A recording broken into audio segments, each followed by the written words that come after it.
Good evening. It's Saturday, the 6th of September. You're tuned in to our 6 p.m. newscast coming to you from ARIRANG's news centre in Seoul. It's very good to have you with us on this first day of the 5-day Chuseok or Korean Thanksgiving break. I'm Mark Broome. Well, as is customary over Korea's long holiday breaks, we start with the latest traffic situation. The annual outflow of millions of Koreans heading to their hometowns for Chuseok started on this Saturday. The Korea Expressway Corporation estimates that around 500,000 cars will have left Seoul as of the end of the day.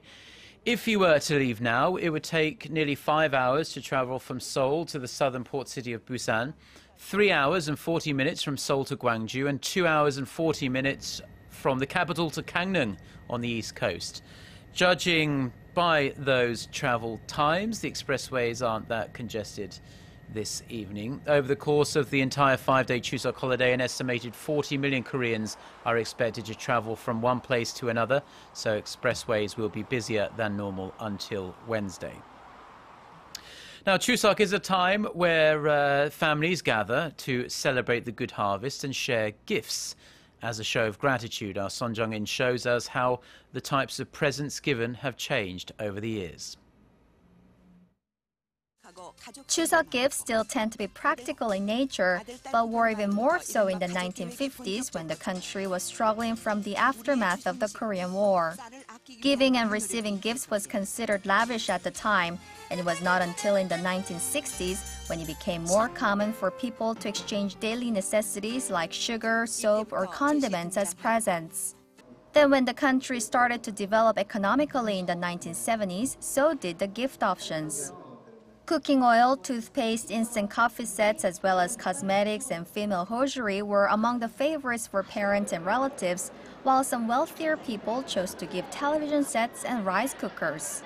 In the 80s, gift sets of fruit, meat, and beauty products started to catch on. In the 90s, it was gift vouchers that emerged as a more convenient option, while health-related products such as honey and ginseng also gained popularity. With the coming of the 21st century, people's interests focused more on well-being, and they prepared fancier gifts like sets of olive oil, natural vinegar, and electronic devices. While gift-giving for Chuseok has changed over decades, one thing is sure to stay the same: sharing in the holiday spirit by expressing gratitude to friends and families. Son Jung-in, ARIRANG News. Now, in the rest of the day's news, North Korea has been test-firing more projectiles off its east coast on this Saturday. South Korea's military believes the short-range missiles are the latest additions to the North's weaponry. Our Kim Hyun-bin reports. North Korea launched 3 short-range missiles from a site in its eastern border town of Wonsan on Saturday at around 7 a.m. Korea time. South Korea's Joint Chiefs of Staff says it believes the missiles flew around 200 kilometers before coming down in the East Sea. South Korean military officials think the latest firings were aimed at improving the quality of the North's new short-range tactical missiles. They haven't ruled out that the firings could also be an armed protest. The Joint Chiefs of Staff is on guard against additional launches as there's speculation North Korean leader Kim Jong-un may have personally observed Saturday's launches. Military officials in Seoul say short-range projectiles fired by North Korea in recent weeks were newly developed novel tactical missiles, which are different from the regime's existing KN-02 missiles and 300mm multiple rocket launcher. North Korea has increased the maximum range of its short-distance missile from 170 kilometers to over 200 kilometers, and it looks much more stable. North Korea's missile capabilities are more developed than we thought, and they pose a grave threat to our allies and military bases. The South Korean military is paying attention to any unusual movements north of the border over the rest of the Chuseok holiday. North Korea has test-fired more than 100 missiles on 19 different occasions so far this year. Kim Hyun-bin, ARIRANG News. Now, North Korea's key nuclear diplomat has left Pyongyang for a rare tour of Europe in a move experts think is aimed at bringing the communist regime out of its diplomatic isolation. A diplomatic source says Kang Sok-ju appeared to make a brief stopover in Beijing en route to Berlin, where he is thought to meet with North Korea's ambassador to China. It's still not known what the actual purpose of Kang's trip to Germany, Belgium, Switzerland and Italy is, but the source says Kang will likely meet with his Chinese counterpart Wang Jiarui in Beijing after he wraps up this visit.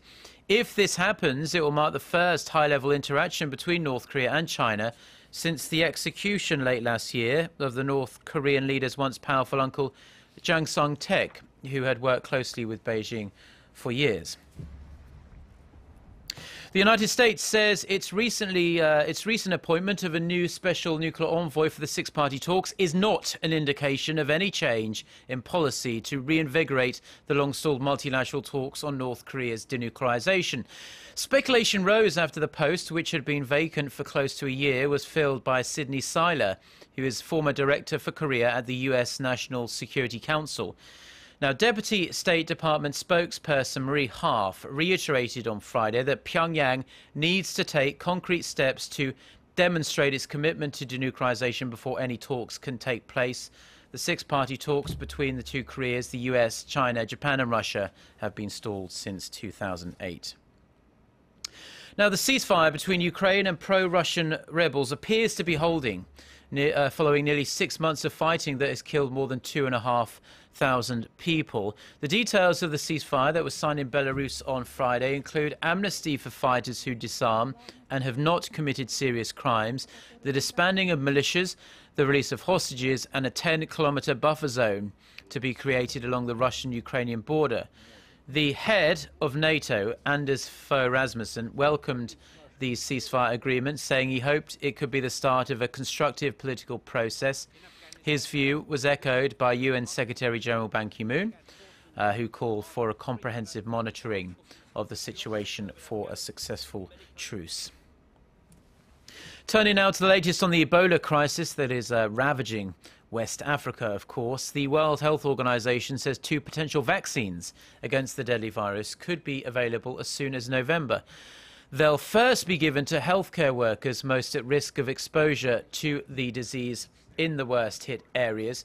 United Nations Secretary-General Ban Ki-moon says the UN is also going to establish an Ebola crisis center to stop the spread of the virus in 6 to 9 months. Hopefully, at least. He made the remarks following a meeting on the Ebola epidemic with senior leaders and experts from across the United Nations system.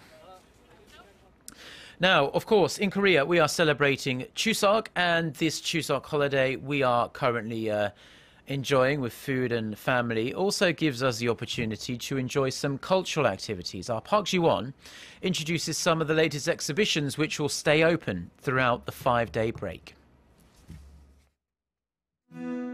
Culture Station 284 is a gallery now, but it used to be Seoul's central train station until the early 2000s. Still located next to the current Seoul railway station, the venue has been offering free exhibitions and is currently displaying the natural color multiple flower show. The exhibition is full of color, but the subjects are trite and mediocre and made from cheap and worn-out materials.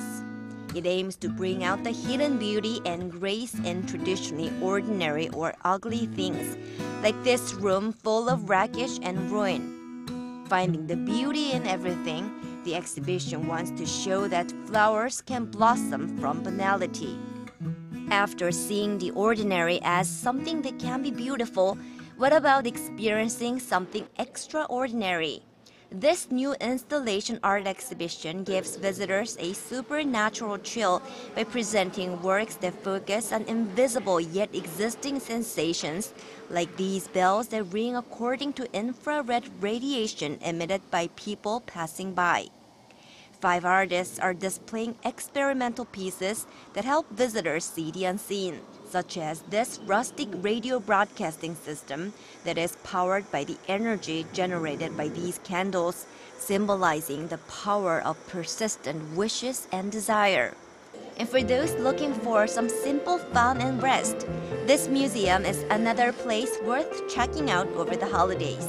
It not only offers numerous trick art pieces and optical illusion picture zones, but also a healing room where visitors can wash away their stress by listening to peaceful music while relaxing on a hammock.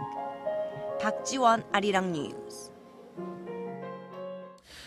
And before we go, we're going to take a brief look at the weather. It will be a mild night with the overnight low only dipping to 19 degrees Celsius in Seoul. Looking ahead, the rest of the Chuseok break through Wednesday will be dry, sunny and very warm with daytime highs around the nation in the high 20s to low 30s. Let's take a look at the weather conditions wherever you are in the world.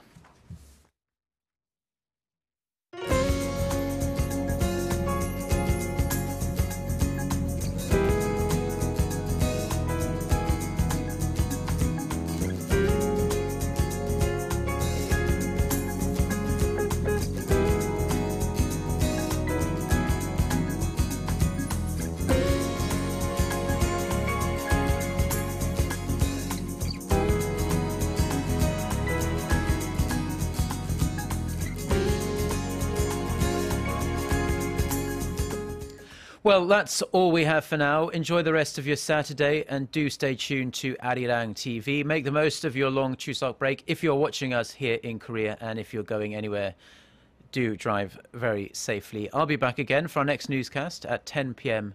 Korea time. Until then, goodbye.